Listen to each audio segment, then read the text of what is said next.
మళ్ళీ లారీ అమ్మటే వాదండు ఓ తోసింది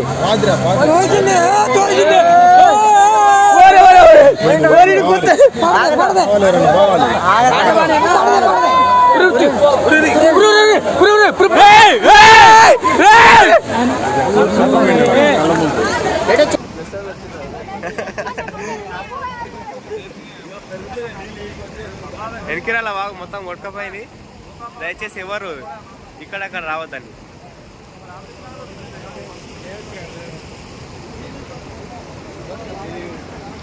కానాలు మొత్తం పోయినాయి.